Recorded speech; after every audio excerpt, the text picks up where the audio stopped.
The final goal is to eradicate humanity as we know it.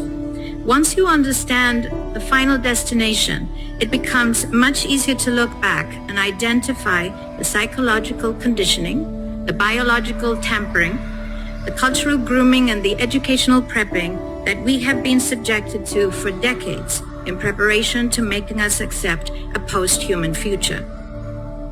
It takes a lot of physical and psychological abuse to get an intelligent species like ours to agree to its own extinction.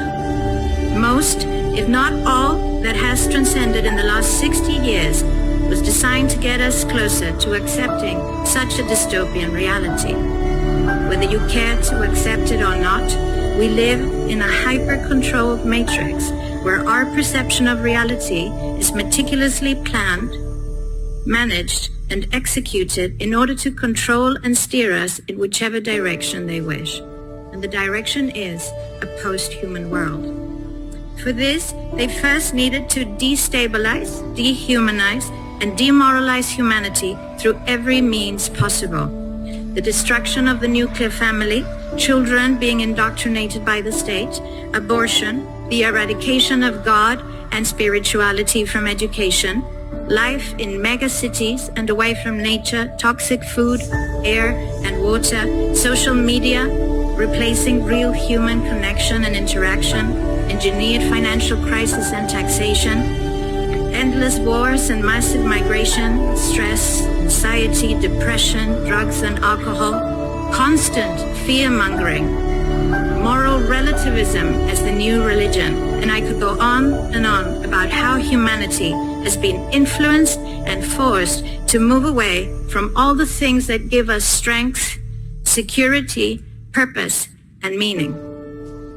A weak, immoral, disconnected, ignorant, and unhealthy population is an easy target for the next stage, the creation of an entire generation of androgynous beings. Masculinity is under attack psychologically, culturally, and biologically. Women are being replaced in sports, entertainment, and politics by men pretending to be women, and children are being indoctrinated at school to think that gender is a choice. The transgender movement is not a grassroots movement. It comes from the top. It has nothing to do with people's freedom of expression, sexuality, or civil rights. It's an evil psyop with a clear agenda to get us closer to transhumanism by making us question the most fundamental notion of human identity, our gender.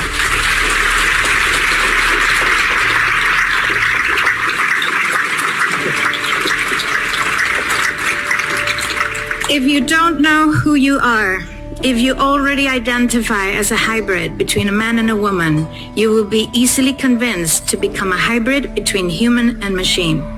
Gender ideology is the 2 + 2 = 5 from George Orwell's 1984 dystopian novel.